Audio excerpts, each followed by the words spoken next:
Me da mucho gusto poder nuevamente estar en este espacio para poder que juntos podamos estudiar la palabra de Dios. Vamos a continuar nuestro estudio que estamos llevando verso a verso en el Evangelio de San Lucas. Estamos llegando al capítulo 9 y hoy vamos a estar hablando acerca de esta misión que Jesucristo le da a los discípulos. Pero antes de comenzar me gustaría recordarte nuestras redes y nuestros teléfonos para que puedas contactarnos si es que así lo deseas.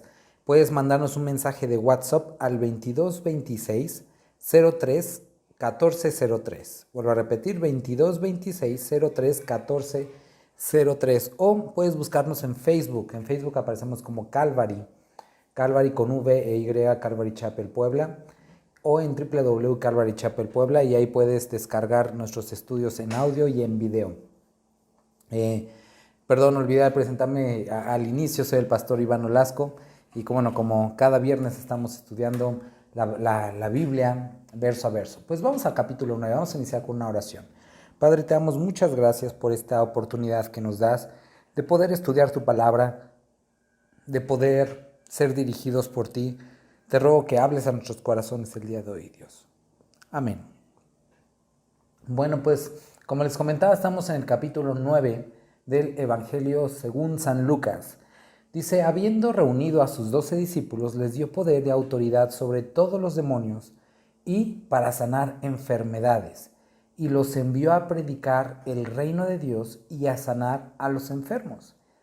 Entonces, vemos que aquí, después de pasar cierto tiempo con ellos, ahora envía a estos discípulos que habían estado siguiendo y habiendo sido enseñados por él, a hacer lo mismo que él estaba haciendo, que era predicar el reino de Dios, sanar enfermos, y también les da autoridad para poder sacar demonios y para sanar enfermedades, ¿no? Entonces, imagínate la emoción, ¿no? A lo mejor que pudieron experimentar los discípulos, decir, oye, vamos a poder hacer lo mismo. Pero cuando nosotros leemos esto, tenemos que entender muy bien que esta autoridad que Dios le da a los discípulos es con un propósito y tiene que ver con un momento, ¿no? Cuando nosotros llegamos al libro de Hechos, podemos leer que Jesucristo, en el capítulo 1, capítulo 2 de Hechos, y bueno, básicamente casi todo el libro de Hechos, vemos acerca de la obra del Espíritu Santo en la vida de los primeros discípulos, ¿no? Cómo son llenos del poder del Espíritu Santo, pero ahí nos habla de algo que, y recibiréis poder y me seréis testigos, ¿no? Entonces, este poder que Dios les da, este poder que Dios nos da, no es para volar, para dar 3 vueltas mortal hacia atrás con salto cruzado y cosas así. No, tiene que ver con el poder cumplir su misión aquí en la tierra, que es predicar el reino de Dios. Entonces, no olvidemos que aquellas dones que Dios da, el poder y los milagros que Dios da, siempre tendrán como propósito que su nombre sea proclamado, ¿no? Y esto es algo que a veces creo que en algunas congregaciones se ha llegado a olvidar, ¿no?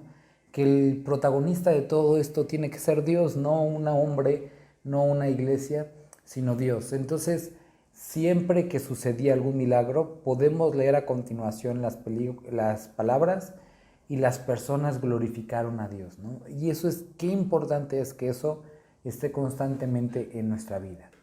Después dice en el versículo 3, y les dijo, no toméis nada para el camino, ni bordón, ni alforja, ni pan, ni dinero, ni llevéis 2 túnicas, y en cualquier casa donde entréis, quedad allí, y de allí salid.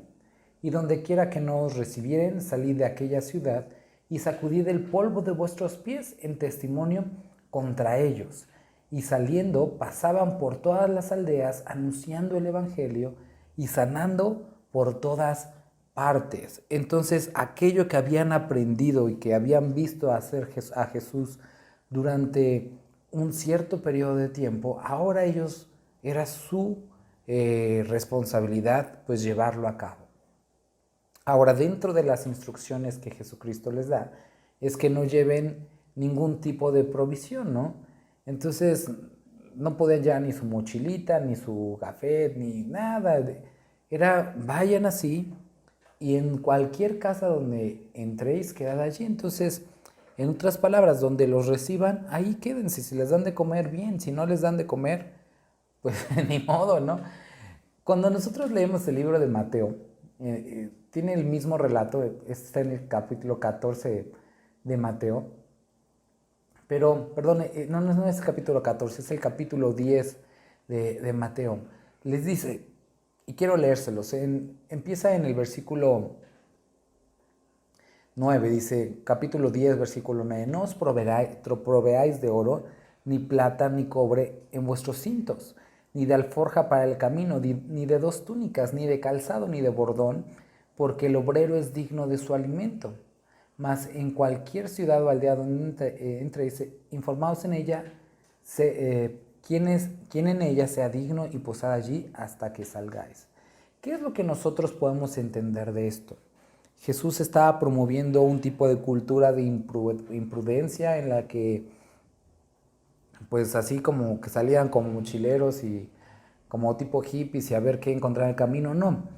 Jesucristo estaba tratando de grabar algo en la mente de estos hombres, que el ministerio que ellos tenían no iba a ser dirigido por la cantidad de recursos con la que ellos contaran. Y esto es algo importante. La tarea que Dios les había dado no dependía de los recursos o de lo que podían ver, ¿no? Y a lo mejor ellos decían, no, pues es que ya no vamos al siguiente pueblito porque pues ya se acabó el dinero, ¿no? Y esto es algo que creo importante a nosotros notar. Cuando Dios nos da una misión, cuando Dios nos da dirección acerca de algo, creo, y no solamente creo, estoy plenamente convencido, porque esto es lo que enseña la palabra, que necesitamos depender de Él. Cuando Él da una instrucción, no importa qué tan complicadas o qué tan adversas pudieran presentarse las circunstancias, necesitamos llevar a cabo aquello que nos ha dado y no depender de otra cosa más que de Dios. Ahora, en este mismo capítulo de Mateo, menciona un versículo que tristemente ha sido muy mal utilizado en muchas congregaciones y es triste. Este versículo que dice, pues el obrero es digno de su salario, ¿no? Y hay muchos ministros, pastores, sacerdotes, que utilizan este versículo para forzar a la iglesia a que les provean de sus necesidades, ¿no? Y aquí tenemos que tener cuidado cuando vemos esto, porque tenemos que saber primero que cuando leemos este versículo, si nosotros tomamos esa explicación, estaríamos sacándolo de contexto, ¿no? ¿Por qué? Porque aquí el empleador no eran las personas, el empleador, vamos a decir, era Jesucristo, porque Él era el que les estaba dando la misión. Entonces ellos como obreros dependían no de las personas, que al fin y al cabo vamos a llamarlo así, pues de una manera empresarial que son los clientes, sino del empleador que es Cristo Jesús, ¿no? Él es el que tendría que proveer de sus necesidades, no las personas. Entonces cuando dice, porque el obrero es digno de su salario, está haciendo referencia a lo mismo en lo que estamos hablando, que el responsable de proveer a todas sus necesidades iba a ser Cristo Jesús. El dinero no iba a ser una limitación para esta obra que Dios les había puesto enfrente, porque Él proveería de todo. Y esto quita una carga sobre la congregación, quita una carga sobre aquellos que están escuchando y ayuda a aquel que está compartiendo al pastor, a los ministros, sacerdotes. Tienen que entender que si Dios los está llamando, pues entonces tendrían que aprender a depender de Dios, ¿no? Ahora, no quiero decir que no sea bíblico ni que esté mal que las congregaciones apoyen a aquellos que les están enseñando la palabra, porque más adelante hay versículos que sí hablan de esto, pero no como una imposición gravosa, sino como un acto de amor. Dice que si alguien, Pablo escribe en las cartas, que si alguien te comparte de lo espiritual, que tú le compartas de todo lo demás, que seas como esa forma de retribución, ¿no? Y eso tiene un alcance a todas las esferas, ¿no? Alguien te está compartiendo algún tipo de enseñanza, ya sea maestros, tus padres, o sea, con alguien ha hecho algo por ti, es justo y es bueno delante de Dios que tú retribuyas a ese esfuerzo que han hecho en preparar una clase, un estudio, y más cuando estamos hablando de algo que puede cambiar tu vida, que es la parte espiritual. Entonces es bueno que puedas apoyar, donar algo para aquellos que sirven a Dios, pero sabiendo que no de una forma coercitiva, sino como un acto de amor. Recuerda una vez me dijeron esto cuando empezaba mi ministerio y se me quedó muy grabado, ¿no? Cuando utilizaban este versículo, escuchaba un ejemplo, ¿no? Que digan que Jesucristo hacía referencia a esto, diciendo el obrero es digno de su salario. También utilizaba la otra escritura que decía, no pondrás bozal al buey que trilla, ¿no? Pero algo que tienes que saber, y algo que te tiene que quedar claro, es que sí, el buey que trilla, que es el que movía o mueve la piedra de molino, pues es digno de que coma, ¿no? Pero el buey no trilla por dinero, trilla porque es buey. Y es lo mismo para los ministros, para los pastores. Los pastores enseñamos no por dinero, o no debería de ser así, sino enseñamos porque somos pastores, porque hemos sido llamados. Entonces, esto cambia mucho la perspectiva de las cosas, ¿no? Como donde Dios levanta, Él mantiene. Y si Dios nos ha levantado, pues entonces tendrás tú que valerte de tus propias fuerzas para mantener, ¿no? Y es por eso tan importante que aquellos que están sirviendo a Dios sea un auténtico llamado de parte de Dios y no un gusto o un deseo humano, porque es entonces cuando se frustran y entonces recurren a métodos que no son bíblicos. Entonces, bueno, Jesucristo les dice, no lleven nada, que el dinero no sea la regla ni lo que determine la trascendencia o la duración de la misión. La va a determinar Cristo Jesús y sus planes para con nosotros. Entonces, bueno, aquí vemos a los discípulos pues saliendo. Dice que en el versículo 6, y saliendo pasaban por todas las aldeas anunciando el evangelio y sanando por todas partes. Y debió haber sido como maravilloso pues poder ver y experimentar en carne propia que eso que hizo Jesús de sanar, ellos podían orar y sucedía, ¿no? Y una pregunta para ti, antes de que vayamos al corte. ¿Crees que estas cosas pueden seguir sucediendo el día de hoy? ¿Crees que la oración puede seguir teniendo ese efecto? Y bueno, pues vamos a un corte y regresamos para seguir hablando de esto. Qué bueno que continúan con nosotros. Estamos estudiando el libro de Lucas verso a verso. Estamos en el capítulo 9. Quiero recordarles nuestro número de WhatsApp por si quieren mandarnos un mensajito con dudas, preguntas o sugerencias. Es el 2226 03 14 03. 2226 03 14 03. Qué fácil está el número. Bueno, pues estábamos antes del corte, llegando al versículo 9, cuando Jesucristo los envía y hablábamos de que ellos, bueno, fueron y empezaron a anunciar el reino de los cielos y aparte, pues Dios les había dado el poder, Jesucristo, de sanar enfermos y de sacar demonios, ¿no? Y preguntábamos antes del corte que cómo veías, si creías tú que esto seguía sucediendo, ¿no? Y nosotros vemos que definitivamente puede seguir sucediendo. Cuando llegamos al libro de Corintios, cuando empezamos a leer desde el capítulo 11, vemos toda esta descripción acerca de los dones espirituales, ¿no? Y menciona el de la sanidad y también el don de milagros. Ahora muchos preguntarán, bueno, ¿por qué no sucede el día de hoy? O más bien, ¿por qué no lo he visto, no? Y sabes, creo que tiene que ver totalmente con esto, ¿no? Tiene que ver con glorificar a Dios. El propósito debe de ser glorificar a Dios. Y cuando Dios es glorificado, entonces, o cuando el propósito va a ser Dios glorificado, entonces es cuando Dios da estos dones, ¿no? Yo te puedo decir que estas cosas siguen pasando, yo las he visto. Y es hermoso ver cómo Dios sigue actuando después de casi 2000 años, sigue actuando de la misma forma, porque es el mismo espíritu. Ahora, vamos a ver qué sucede, porque aquí hay un punto muy importante acerca de esto, ¿no? Jesucristo los envía. En el versículo 7 dice, Herodes el tetrarca oyó todas las cosas que hacía Jesús y estaba perplejo porque decían algunos, Juan ha resucitado de los muertos, otros, Elías ha aparecido y otros, algún profeta de los antiguos ha resucitado. Y dijo Herodes a Juan, yo le hice de capacitar, ¿quién pues es este de quien oigo tales cosas?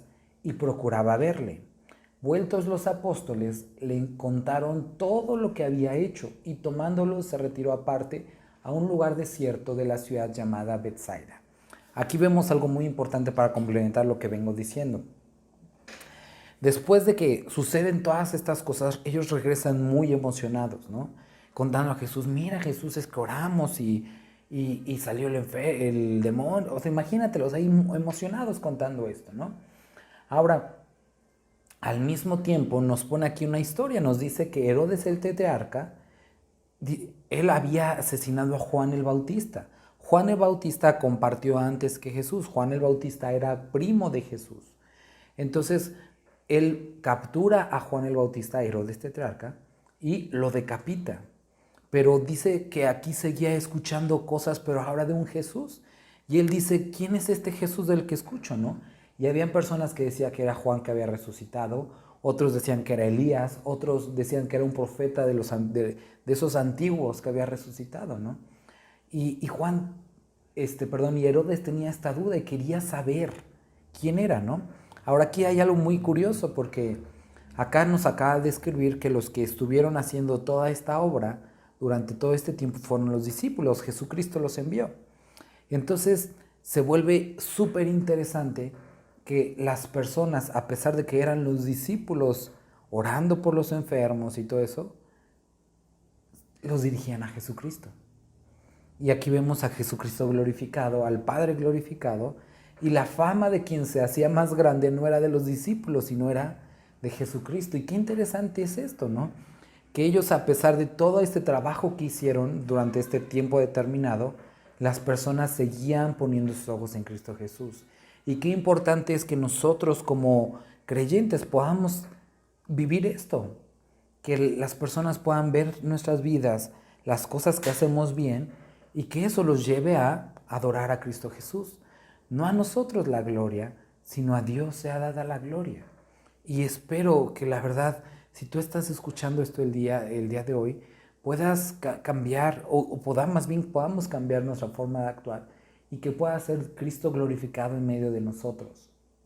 Ahora, cuando nosotros llegamos al capítulo 10, en el versículo, me parece que es el versículo 20, Jesucristo les dice a los discípulos, no se alegren porque los espíritus se os sujetan, más bien alégrense, y esto es así muy importante, más bien antes gozaos porque tienen vida eterna. Y cuando nosotros leemos estas palabras, nos hace pensar en lo importante que es que todas estas cosas que podemos hacer por Dios no son el fin, sino únicamente son un medio para algo más grande. El fin de que nosotros perseguimos es que las personas, al igual que nosotros, puedan arrepentirse y tener esta reconciliación con el Padre. No se te olvide, querido hermano, querida hermana, tu propósito es que las personas, viendo lo que haces, escuchando tus palabras, puedan voltear sus ojos al cielo, reconciliarse con Dios y entonces poder tener vida eterna. ¿Sabes? Es emocionante poder decir, oye, es que oré, es que fui, es que hablé, es que ayudamos. Eso es padrísimo. Pero Jesucristo aquí les decía, no se emocionen por esto, o sea, que su gozo completo no sea esto, sino que sus nombres están escritos en el libro de la vida de Dios. Y el día de hoy, pues creo que podríamos tomar esto a mucha consideración y desinflar un poquito o bastantito nuestros egos. No se trata de qué bonito oremos, de cuántos folletitos hayas repartido, de cuántas personas les hayas predicado. Tu sumo gozo es que puedas decir, mi nombre está escrito en el libro de la vida, y también que a partir de lo que sucedió, personas hayan conocido a Cristo Jesús. Si lo que conocieron es tu buena presentación, lo bonito de tu congregación, las nuevas sillas que pusiste, tu elocuencia, mira, habrás perdido tu tiempo.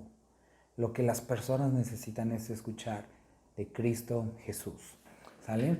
Él es el único que puede salvar y cambiar a las personas. Ahora, continuamos aquí.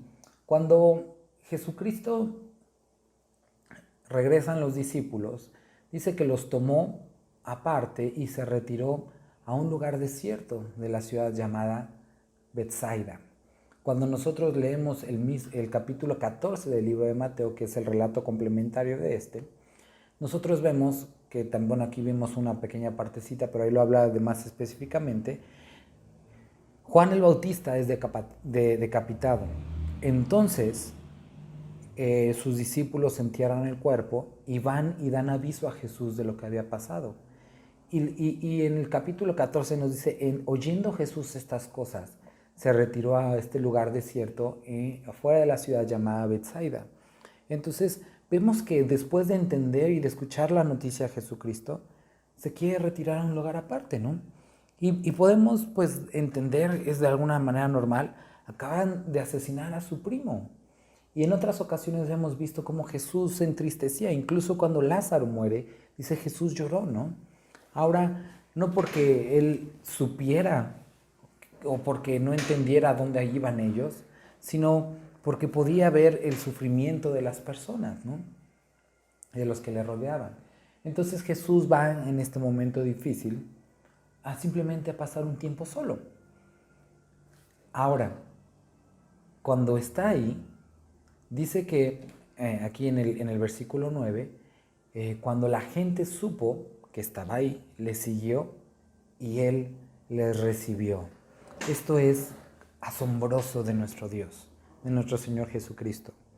Aún en un momento que nosotros pudiéramos considerar como delicado, un momento doloroso, acaba de fallecer quien era su primo y alguien que también le estaba sirviendo, que era Juan el Bautista. Al verse rodeado de toda la gente, él no dijo, ay no, ¿saben qué? Regresen 2 días después, estoy de duelo, estoy de luto. No, él vio la necesidad que tenían las personas y dice, les recibió. En el capítulo 14 del libro de Mateo dice que él alzó sus ojos y vio a la multitud y los vio como ovejas que no tenían pastor y dice que sintió compasión. Y eso es lo que Jesucristo siente por ti y por mí cuando nos ve.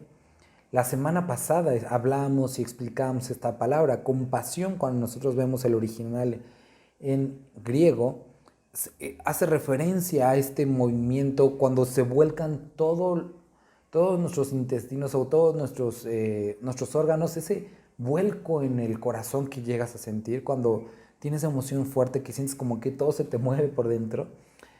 Esa es la palabra que describe compasión. Cuando ves a alguien y por ese dolor, pero amor y ternura que sientes que todo se te mueve dentro, ¿no? Entonces, eso es lo que experimentó nuestro Señor Jesucristo al ver a las personas y puso de lado lo que él podía sentir y le dio importancia a lo que las personas necesitaban. Podemos ver la misma constante en la cruz. Puso de lado su dolor, su enojo que pudo haber sentido, lo que quieras. Y él dijo, Padre, perdónalos porque no saben lo que hacen. Y eso es algo que tú tienes que saber el día de hoy. Si tú necesitas a Cristo Jesús, Él nunca va a estar tan ocupado como para no hacerte caso, tan ocupado como para no escuchar tu oración, tan ocupado como para no salir en tu socorro y en tu ayuda.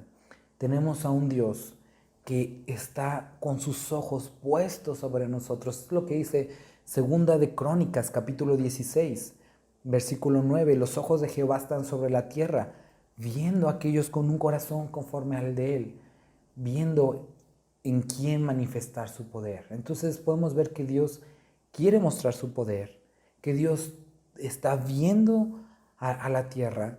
Él tiene la voluntad de actuar en tu vida.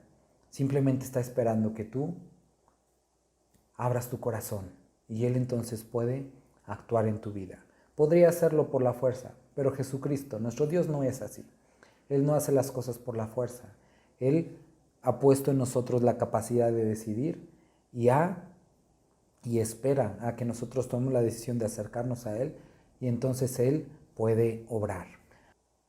Antes del corte estábamos hablando acerca de cómo Jesucristo envió a sus discípulos, y después de que los envió, regresan, le platican todo lo que pasó, y se entera de que su primo Juan el Bautista fue decapitado, y se retira a este lugar. Ahora, estando en este lugar, en este retiro, la gente lo rodea, y entonces dice que Él los recibió, y dice, les hablaba del reino de Dios, y sanaba a los que necesitaban ser curados. Entonces, estas personas con gran necesidad se acercaron a Él. Su mensaje pudo haber sido lleno de su dolor, su mensaje pudo haber sido hablar de su propia necesidad, a lo mejor su enojo contra el gobierno, pero eso no fue su mensaje. Su mensaje, aún Él viviendo todo esto, fue acerca del reino de Dios. Y qué importante es que el día de hoy las personas puedan escuchar que nosotros hablamos del reino de Dios y no de aquellas cosas que definitivamente, a pesar de que nos afectan, pero que no son tan importantes como el reino de los cielos. Y dice, y sanaba a los que necesitaban ser curados. Pero el día comenzó a declinar, y acercándose los 12 le dijeron, despide a la gente para que vayan a las aldeas y campos de alrededor y se alojen y encuentren alimentos, porque aquí estamos en un lugar desierto. Entonces, normal, empieza a hacerse de noche, las personas necesitan comer, y sus discípulos le dicen, oye, pues ya que se vayan, ¿no? Y Jesucristo se voltea, se les queda viendo, versículo 13, y les dijo, dadles vosotros de comer. Imagínate cómo han de haber sentido los discípulos cuando Jesús les dice, ustedes denles de comer, ¿no? Y ellos han hecho, ¿y de dónde sacamos? O sea, ¿de dónde sacamos para toda esta gente? Ahora, aquí nos dice que eran como 5,000 hombres, sin contar a las mujeres y a los niños. Entonces, pudo haber sido el doble, 10,000, pudo haber sido 7,000, 6,000, pero por lo menos más de 5,000 había. Entonces, piensa en esto como esta escena, ¿no? O sea, bueno, ok, imagínate, no tenemos dinero para comprarlos, pero si los tuviéramos, ¿dónde encontrarían a esa hora una panadería que pudiera producir tal cantidad de pan o que tuvieran tal cantidad de peces para alimentar a cerca de 5,000 personas? Es imposible que en un momento como ese pudiera alguien tener lo suficiente para proveer comida, a pesar de que tuvieras el dinero. Y aunque tuvieran la capacidad de producir tal comida, imagínate cuánto hubiera tardado la elaboración de estos 5,000 panes para 5,000 personas, ¿no? Que bueno, fueron más. Entonces era, por donde lo vieras, difícil de llevar a cabo, ¿no? Entonces Jesucristo les dice, denle ustedes de comer. Los discípulos contestan, no tenemos más que 5 panes y 2 peces. A no ser que vayamos nosotros a comprar alimentos para toda esa multitud que acabamos de describir. Bueno, es así imposible, ¿no? No sé siquiera si, por ejemplo, el día de hoy un Walmart podría proveer así de jalón para tantas personas, ¿no?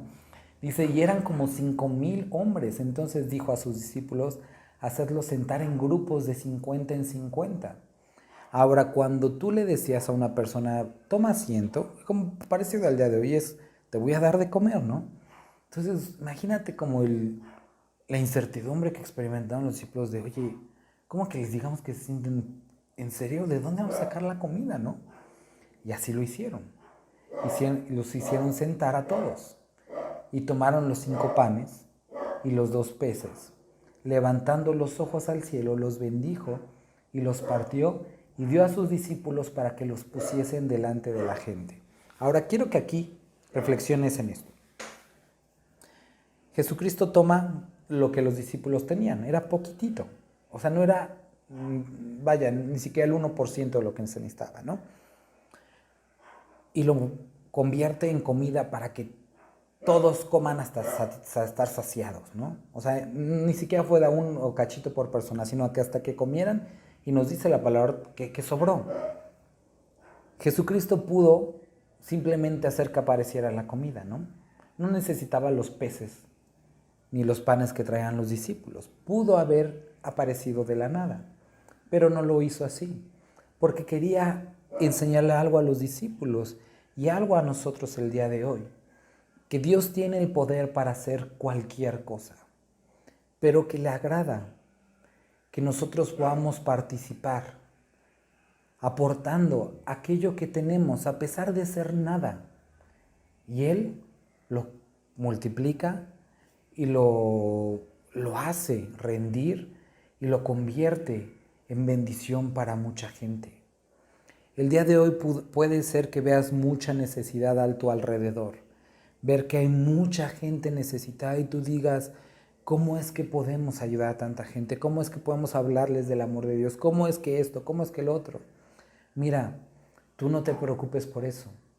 Tú pon aquello que Dios te ha dado y Él va a hacer la obra tan grande como Él quiera. Pero necesitas creerle. Si Él te ha enviado como a los discípulos, Él también se encargará de proveer. Y aquí es el ejemplo claro. Dios no se limitó por lo que el hombre podía tener. Él lo hizo grande. Y sabes, el día de hoy tú y yo necesitamos tener esta certeza. Y ahora esto no está enfocado únicamente a algo como dinero o comida. Abarca en todos los aspectos, ¿no? O sea, pon o usa para Dios tus talentos, tus habilidades, tu carrera, tus conocimientos, tu boca, tus manos para ayudar. Y Él puede, de eso poquito o nada que estás dando, convertirlo y ser de gran bendición para muchas, muchas personas. No sé si te he platicado, ¿no? A mí me gusta mucho la materia, tenemos un instituto bíblico y una de las materias favoritas para dar es historia de la iglesia, ¿no? Cuando nosotros damos historia de la iglesia, llegamos a un tema en el que es historia del cristianismo aquí en Puebla, ¿no? Y uno de los primeros creyentes registrados, vamos a llamarlo así, la historia registrada de creyentes que yo aquí a Puebla, fueron dos pastores que venían de la Ciudad de México, ¿no? Llegan, más o menos esto sucedió en el 1886, vienen estos pastores y entran a la ciudad de Puebla y la primera reunión se lleva a cabo, la primera reunión cristiana, y es interesante, en la Capilla de Dolores, la que está en la 5 de Mayo, que es una chiquitita, ¿no? Esta primera reunión acaba o termina en que ellos son apedreados y uno de ellos le dan una cuchillada y regresan huyendo a la Ciudad de México, ¿no? Para el siguiente fin de semana están nuevamente aquí en la ciudad de Puebla.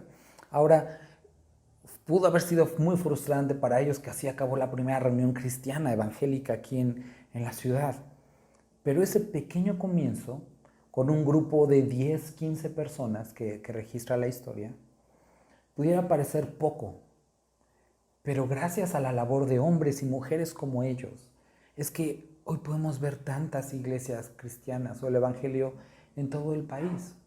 Entonces, nunca pienses que hay algo poco, porque Dios puede hacer de eso poco mucho, mucho puede hacer. Entonces, dice que tomó los 5 panes y los 2 peces, levantó los ojos al cielo, los bendijo y los partió y dio a sus discípulos para que los pusiesen delante de la gente. Y comieron todos y se saciaron y recogieron lo que les sobró, 12 cestas de pedazos. Comida hasta que todos fueran saciados, ¿no? Y nuevamente podemos ver que Dios de poquito hace mucho. Versículo 18. Aconteció que mientras Jesús oraba aparte, estaban con él los discípulos. Y les preguntó diciendo, ¿quién dice la gente que soy yo? Ellos respondieron, unos Juan el Bautista, otros Elías, y otros que algún profeta de los antiguos ha resucitado. Y él les dijo, ¿y vosotros quién decís que soy yo? Y esto está Jesús, imagínense, pasa lo de la alimentación, ya todos están muy emocionados porque pudieron orar, porque pudieron sanar a enfermos, porque pudieron sacar demonios, y aquí incluso vieron la alimentación de tantas personas. Imagínate, cada uno de estos eventos que eran sorprendentes, ¿no? Y los discípulos estar de primera mano, ¿no?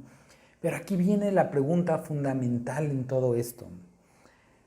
Pudiera parecer como obvia la respuesta de que Jesús estaba buscando, pero era muy importante que sus discípulos pudieran contestar esta pregunta de una manera que mostrara en quién habían creído, ¿no? Y Jesús les dice, ok, ¿quién dice la gente que soy yo? Y aquí esta descripción, que se dio la misma descripción con Juan el Bautista, cuando dice de Herodes, ¿no?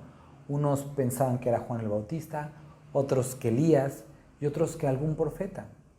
Y bueno, eso es lo que dice la gente, los que no me conocen. Pero ustedes que no solamente me conocen, sino que han andado conmigo, y también que yo les he dado el poder para hacer todo esto de lo cual están maravillados. ¿Quién dicen ustedes que soy yo?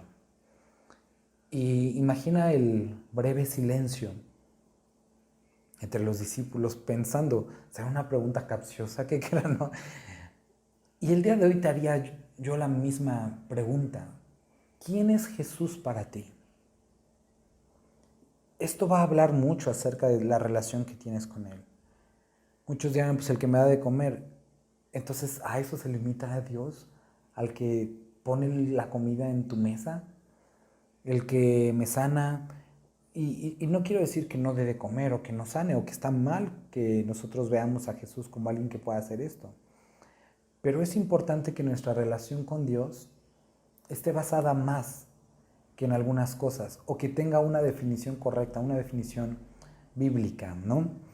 Vamos a hablar de esto regresando del corte, no le cambies. Gracias por continuar con nosotros. Estamos estudiando verso a verso el Evangelio de San Lucas. Estamos en el capítulo 9 y hablábamos antes del corte acerca de esta pregunta que Jesucristo les hace a sus discípulos. ¿Quién dicen ustedes que soy yo?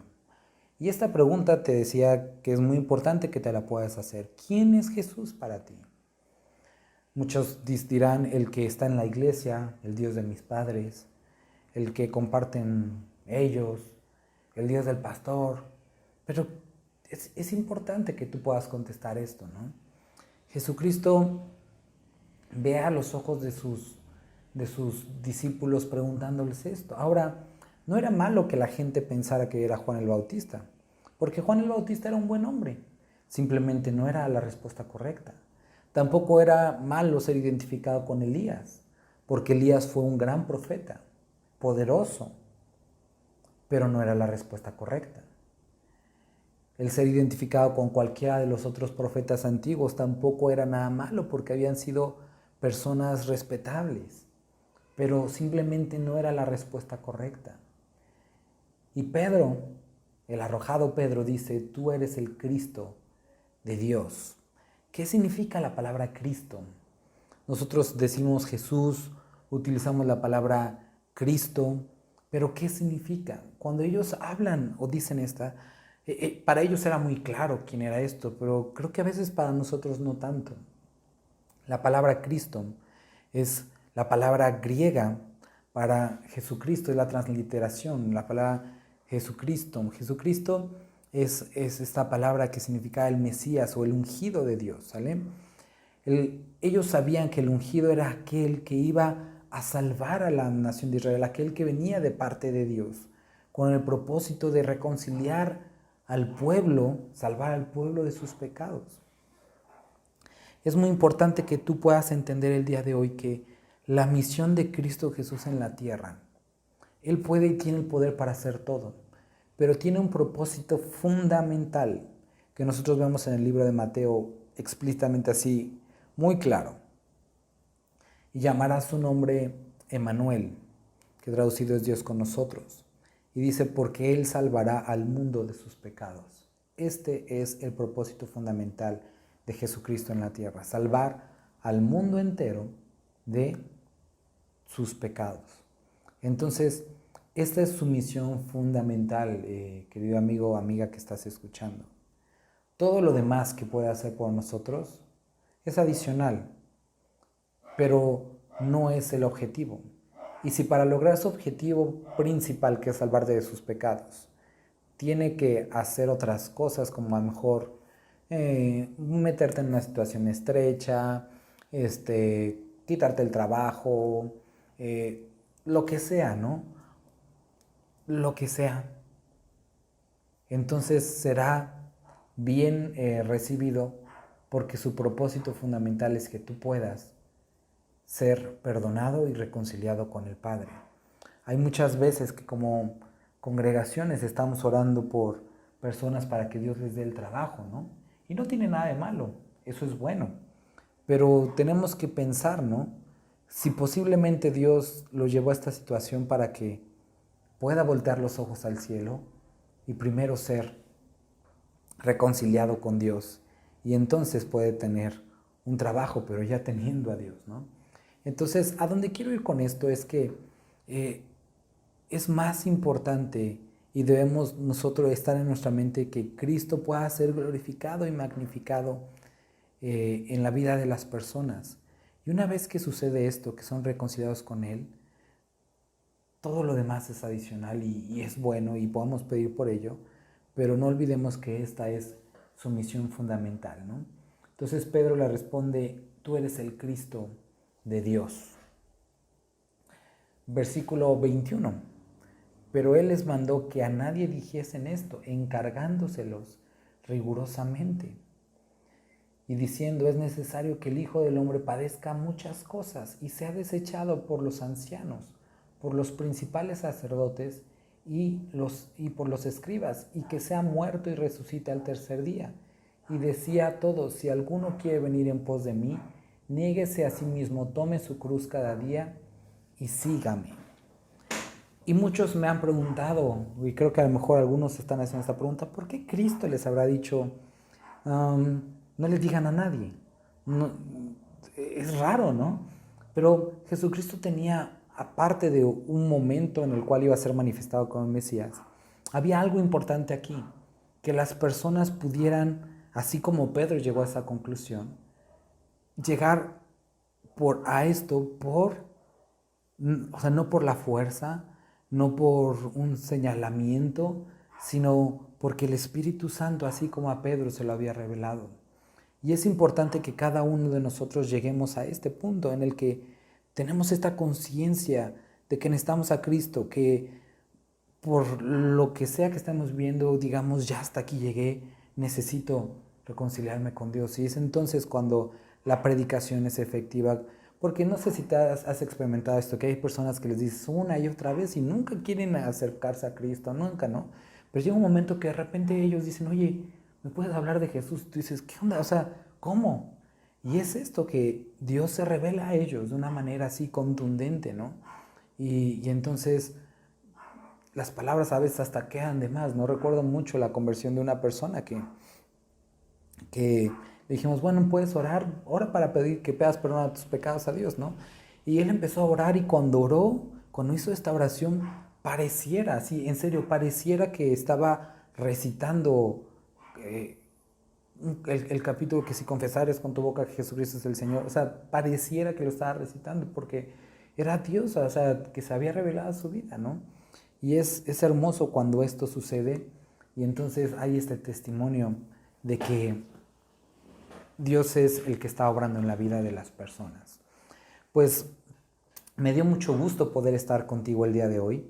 Te ruego que medites en esto que hemos estado hablando, que pienses quién es Cristo para ti. Y si nunca has llegado al arrepentimiento, te animo a que hables con Dios en tus propias palabras y le digas, perdóname mis pecados, cambia mi vida y ven a vivir a mi corazón. También quiero recordarte que puedes mandarnos tus mensajitos Puedes mandarnos comentarios, sugerencias o preguntas al WhatsApp 2226 03 1403. 2226 03 1403. También puedes contactarnos a través de Facebook. Es Calvary con V-E-Y, Calvary Chapel Puebla. En Facebook puedes encontrarnos así. Y ahí tenemos predicaciones, tenemos estudios bíblicos, o en nuestra página de internet www.calvarychapelpuebla.com. Y nos dará mucho gusto poder escuchar tus preguntas. También quiero animarte, si tú has estado experimentando ansiedad o depresión por por el confinamiento, miedo por el virus, me encantaría poder platicar contigo